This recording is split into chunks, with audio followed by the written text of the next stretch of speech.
కోమటిరెడ్డి వెంకరెడ్డి కానీ, కేసీఆర్ కానీ, కేటీఆర్ కానీ, నేను ప్రతి ఒక్క గవర్నమెంట్ ఎమ్మెల్యేలకు ఎంపీలకు అడుగుతున్నా బాబాయ్, వీళ్ళకు జీతాలు ఇచ్చి మనం కొనుక్కున్నది ఓట్లేసి ఎందుకు కొన్నామని తెలివి కాళ్ళోడు మనకు సంపాదిస్తాడని కొన్నాం, మనకు సంపాదిస్తాడు, మనకి ఇంత మేలు చేస్తాడని కొన్నాం. వీడు మన జీతం మీద మన కోసం సంపాదించి పెట్టి మన కోసం టైం వేస్ట్ చేయాలి. కానీ వీడు సపరేట్ జాబులు చేసుకొని లక్షలు లక్షలు సంపాదించుకున్నా అంటే మేము ఎందుకు ఓట్లేసి నిలబెట్టుకున్నాం? అది ఏ ఎమ్మెల్యేకైనా, ఎంపీకైనా, కేసీఆర్ అయినా, రేవంత్ రెడ్డి అయినా, కోమటిరెడ్డి వెంకరెడ్డి వాళ్ళకి 10,000 ఇస్తారు, వీళ్ళకి 10,000 ఇస్తారని అంటారు. వాడు ఇంట్లో నుంచి అలాగే భూమి అమ్మించింది ఏమన్నా? వాళ్ళ తాతల భూమి అమ్మేమని ఇచ్చిరా? మాట మా సొమ్మేగా మాకు ఇచ్చేది మీరు. ఈ తాతలో మీ అయ్యల్లో భూములు అయితే అమ్మి ఏమి వేయలేగా.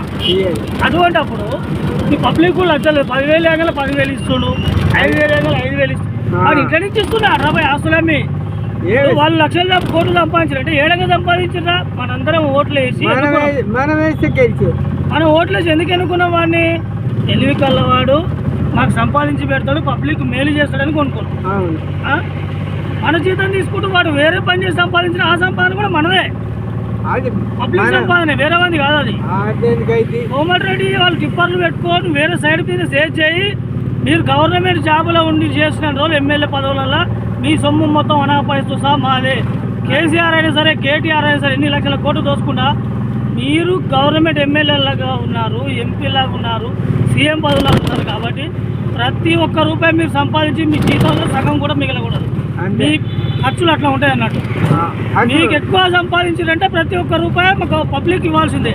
ప్రతి ఒక్కటి గవర్నమెంట్ సొమ్మే. అది మేము జీతం ఇచ్చి నేను జీతానికి పెట్టుకున్నావు, నేను జీతానికి పెట్టుకుని ఎందుకు మాకు సంపాదించి పెట్టమని. నువ్వు ఈ మా తెలివి నేను జీతం ఈ తెలివి కోట్లేసి కొన్న తర్వాత నువ్వు నీకు సంపాదించుకుంటా, ఇంకా కోట్లు సంపాదించుకుంటా అంటే అది నీ సొమ్ము కాదురా, మా పబ్లిక్ సొమ్ము.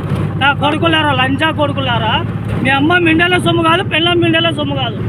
పబ్లిక్ మిమ్మల్ని కొన్నా మేము తెలివిని, మీ తెలివిని మాకు వాడాలి. 10 సంవత్సరాల 5 సంవత్సరాల మీరు రూపాయి సంపాదించిన అమ్మ మిండేల సొమ్ము లెక్కనే, పిల్లల మిండేల సొమ్ము లెక్కనే గుర్తుపెట్టుకోవాలి. నేను తిడుతున్నాను కాదు, లచ్చా సిక్కుంటే నా కొడుకులారా రిటర్న్ ఇచ్చి మళ్ళీ సంపాదించుకోండి.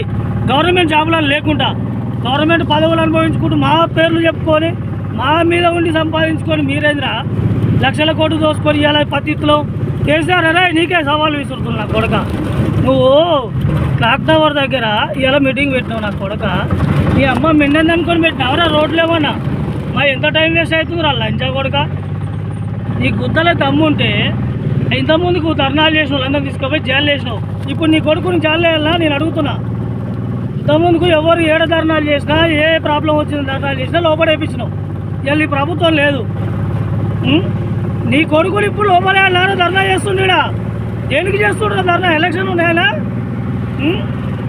దేనికి ధర్నాకి? నీకు ధర్నా చౌక్ అనేది లేకుండా తీసేసినావు. ధర్నా ఏడ చేస్తే ఆడ జైలు వేసినావు ఇంతకుముందుకు మా పబ్లిక్ని.